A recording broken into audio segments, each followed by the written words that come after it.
meine lieben Pfeifenfreunde und herzlich willkommen zu meinem heutigen aktuellen Video. Ich habe gerade kurz Mittagspause, die nutze ich auch wirklich aus, rauche schnell ein Pfeifchen und dachte mir, dazu machst du auch endlich mal ein Review. Vorstellen möchte ich euch heute einen Tabak. Diesen Tabak hat man mir sehr gekonnt zum Probieren gegeben und damit auch verkauft. Und zwar geht es ganz konkret um diese Mischung hier.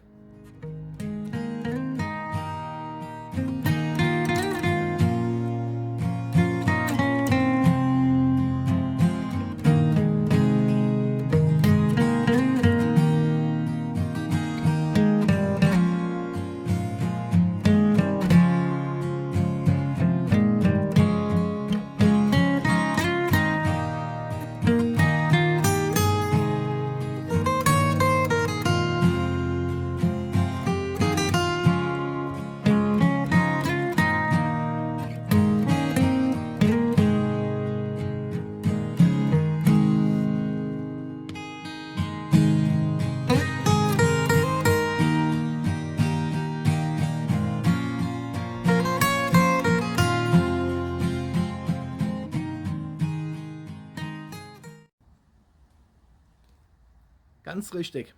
Es ist die 50 Jahre Downpipe-Mischung hier aus dem Jahre 2022.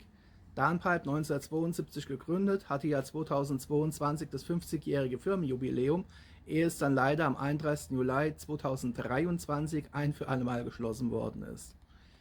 Während meines Besuchs bei Downpipe am 10. Juli diesen Jahres hatte ich mich mit Michael Apitz über alle möglichen Dinge unterhalten, unter anderem auch über Tabake, wie sie mir gefallen. Und dabei hatte ich halt auch erwähnt, dass ich ganz gerne natürlich Tabake mag, die entweder eine Honig- oder eine Karamellnote haben. Michael hat mir dann einen Tabak angeboten aus einer der Acryldosen, da war aber kein Schild, kein gar nichts dran und meinte, hier, probier den mal und sag mir, was du von dem hältst. Gesagt, getan, Pfeife gestopft, Pfeife geraucht, ein bombastisches Aroma. Und Michael hat mir nur so viel verraten, dass das Ganze mit einem Art geröstetem Karamell sei. Ich habe so probiert, habe so einiges ein bisschen rausschmecken können, aber das geröstete Karamell, das Geheimnis, das hat er später erst gelüftet. Doch bevor wir darauf eingehen, zeige ich euch erstmal kurz das Tabaksbild und wie der Tabak hier in die Dose eingebracht ist und machen entsprechend danach direkt weiter. Bis gleich.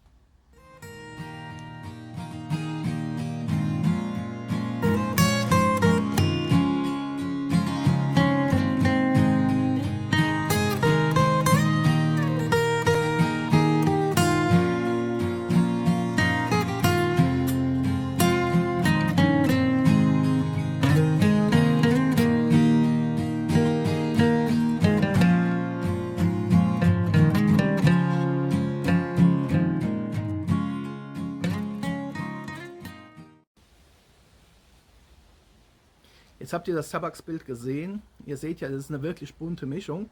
Hier ist die Dose nochmal. Und jetzt machen wir es auch entsprechend auf.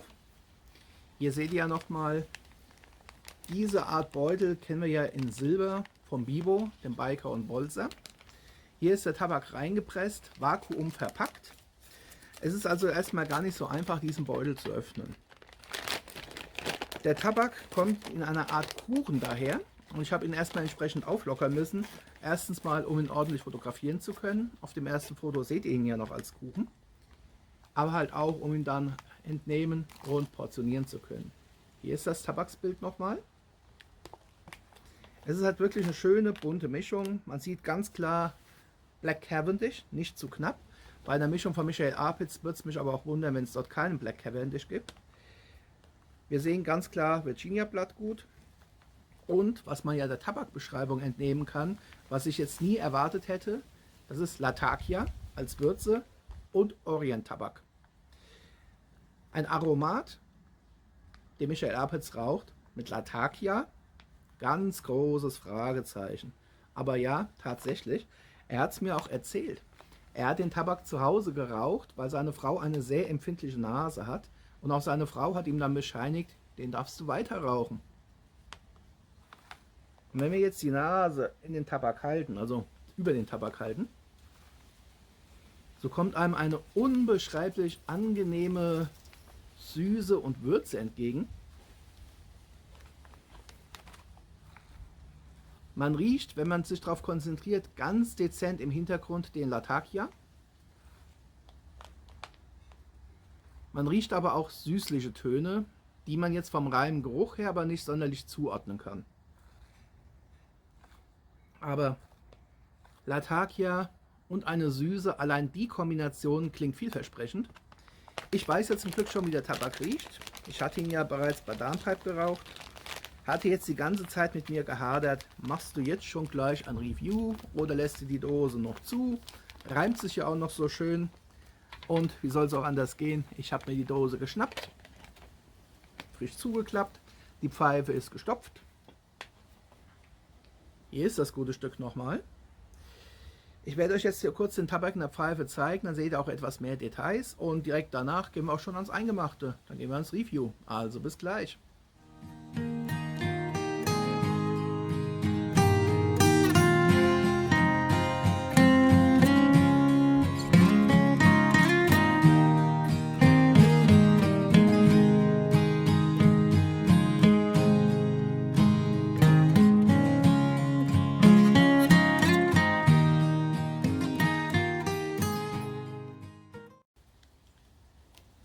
Hello again.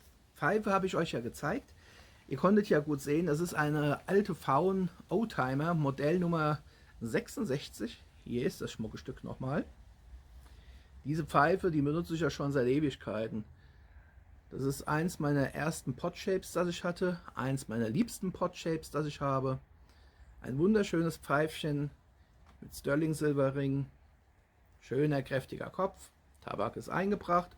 Also gehen wir ins Review.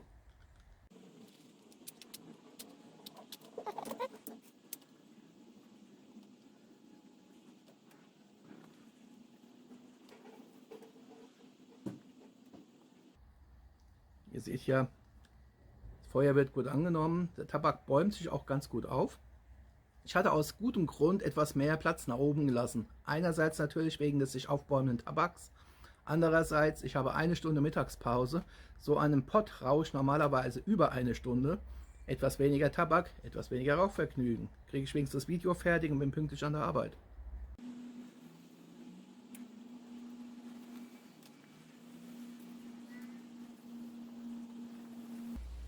So, Tabakpfeife, Oberfläche ist wieder geglättet. Ihr habt es ja gemerkt, hier geht ein relativ guter Wind hier unten im Garten. Von daher nehme ich ausnahmsweise das Feuerzeug zum Nachfeuern.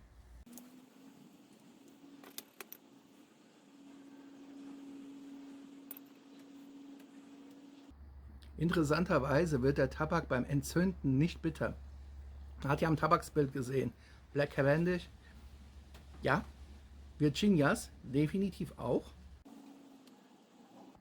Von daher erwartet man ja eigentlich schon wegen der Virginias immer so eine leichte Bissigkeit, wenn der Tabak in der Pfeife entzündet wird, da ja Virginias, wenn sie zu heiß verbrennen, dazu eben tendieren, bitter zu werden.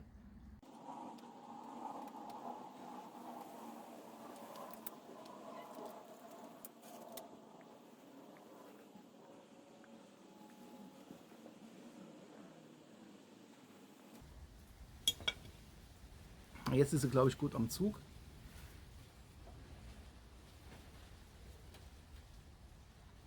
Jetzt wird sie auch mal leicht bitter. 1, 2, 3, 4, 5. Das sind ungefähr 8 Sekunden.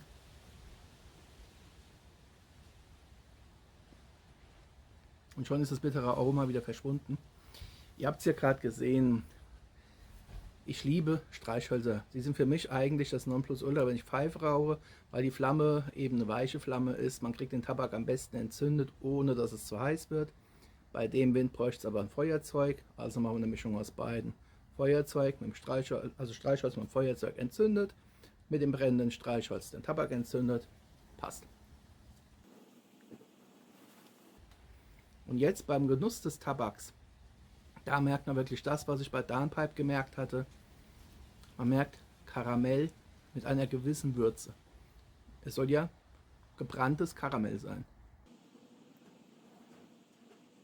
Ich kann mir jetzt nicht abhelfen. Ich kenne ja noch die Probe, die ich am 10. Juli geraucht hatte. Das war wirklich ein Aromat mit Karamellaroma, mit einem würzigen Karamellaroma. Jetzt, ich habe die Dose ja ganz frisch heute geöffnet, kommt der Latakia doch deutlich mehr zum Tragen. Was jetzt nicht von Nachteil ist. Der Tabak schmeckt klasse. Der Latakia in dem Fall hier gibt so ein bisschen Würze ab, gibt aber trotz allem auch so diese Cremigkeit ab, die man von der Karamellcreme entsprechend erwarten würde. Doch beim Abgang durch die Nase ist der Latakia präsent. Und zwar die würzigen Komponenten. Es ist würzig, es ist kräftig. Man spürt trotzdem auch so dieses Karamellige dabei, diese Süße, die mitspielt.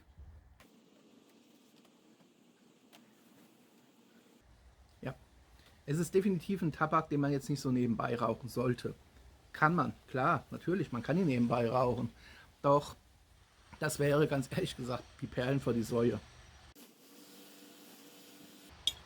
Und das ist hier gerade zum Mäusemelken. Jetzt habe ich Mittagspause, jetzt hätte ich meine Ruhe und schon kommen wieder Bauarbeiten an. Ich hoffe, ihr könnt mich noch verstehen. Ich habe es mir nicht ausgesucht, also von daher müssen wir jetzt einfach mal durch. Ja, also beim Abgang durch die Nase ist der Tabak um einiges würziger, als wenn man ihn ohne Abgang durch die Nase raucht. Ja, der Abbrand ist verhältnismäßig kühl. Und diese schöne, etwas herbere Karamellnote gefällt mir ausgesprochen gut. Süße Karamelltabak kennen wir ja. Danske Club Sepia, süß. K&K, KA, ehemaliger Karamellflake, verhältnismäßig süß. Caramello, heute Caromio von Michael Apitz, ein Hammer-Tabak, süßliche Richtung. Hier haben wir definitiv einen Karamelltabak der etwas würzigeren Mischung, was aber wie gesagt ausgesprochen gut ist. Nicht wenige Leute mögen ja Karamell mit Salz, Salted Caramel. Und vom Prinzip her sowas ähnliches haben wir jetzt hier in der Pfeife. Der Tabak vereint meiner Meinung nach ganz gut so die Würze vom Virginia, dieses Heuige. Nicht das Süßliche, sondern das Heuige. Zusammen mit der Würze und der Sahnigkeit des Latakia, definitiv, mit einer Note von Karamell. Und diese Karamellnote ist halt eben nicht so pappsüß, wie man es von manch anderen Mischungen oder auch Flakes her kennt, sondern diese Karamellnote kommt eben durch das heuige Aroma des Virginia und durch eben den Latakia als Würztabak, ja, zu einem ganz anderen Geschmackserlebnis. Es ist nicht pappsüß, es ist einfach karamellig, einer dezenten Süße und auch einer deutlich spürbaren Würze.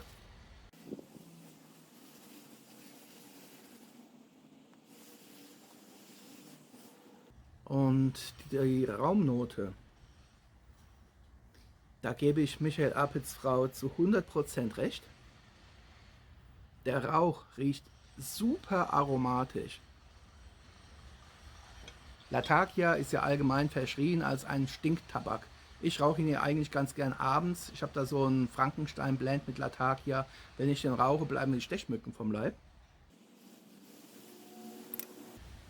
Der Latakia hier bei der 50 Jahre Downpipe-Mischung verhält sich völlig anders. Er ist im Geschmack präsent, würzig, gibt so eine leichte Cremigkeit ab, nicht so stark wie ich es von zum Beispiel vom 965er Dunhill gewohnt bin, aber er ist da, diese leichte Würzigkeit ist da, oder das heißt kräftige Würzigkeit, diese leichte Sahnigkeit ist da. Und insgesamt hat man dadurch einen Tabak, der ein bisschen Aufmerksamkeit haben möchte, der möchte, dass man sich auf den Tabak wirklich einlässt und sich auch konzentriert, um diese verschiedenen Geschmacksnuancen herauszurauchen, herauszuschmecken, zu genießen. Wie gesagt, es ist für mich definitiv kein All-Day-Smoke, sondern einer, für den man sich Zeit nehmen sollte.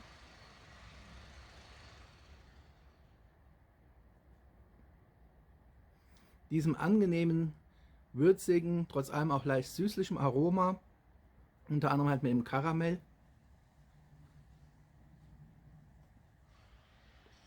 Und da fliegt noch eine Aromanote mit, die ich nicht zuordnen kann, die auch so ein bisschen in das Fruchtige reingeht.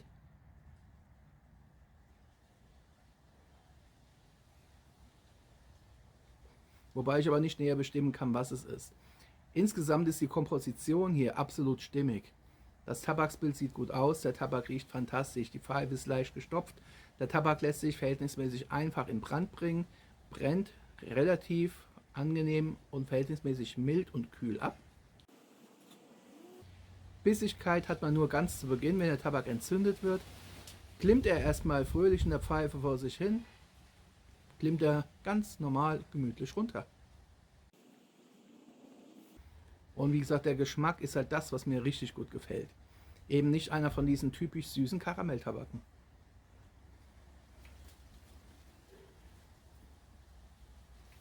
Und was halt wirklich verblüffend ist, ich halte mir die Pfeife immer so ein bisschen unter das Kinn, damit ich den Rauch abkriege. Die Raumennote. Die Raumennote ist der Hammer. Man merkt nichts vom typischen Latakia. Wenn ein Pfeifenraucher den raucht und hat Leute um sich herum sitzen, die jetzt nicht unbedingt die Raucher sind, dann wird den Leuten der Rauch trotzdem also wirklich gefallen. Er ist angenehm, er ist leicht süßlich, hat dieses Karamellige drin.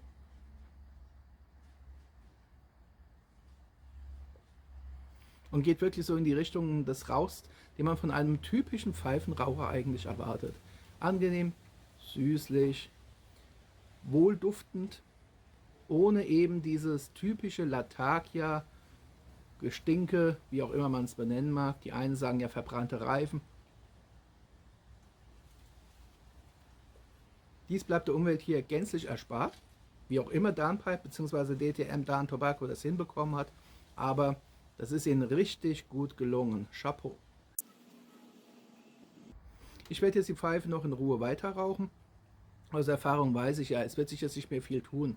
Das Aroma, das ich habe, dieses komplexe Aroma, süßlich, würzig, Karamell, dann doch wieder etwas heuige Noten, etwas kräftiger, würzigere Noten, dann wieder mal so ein leichter sahniger Einschlag vom Latakia. Hier kriegt man die volle Packung verpasst. Von der Stärke her würde ich sagen leicht bis mittelkräftig, der ist nicht allzu stark. Und von der Komplexität her erinnert mich der Tabak so ein wenig an eine Mischung aus dem heute heißt ja Peterson My Mixture 965, vielleicht noch dem Independence, der ja auch Latakia enthält und auch so leichte also leichte Fruchtnoten enthält, und das Ganze verfeinert mit einer Karamellnote. Ich glaube, so ungefähr dürfte das Ganze von der Beschreibung her hinkommen. Deswegen, ich rauche jetzt gemütlich weiter.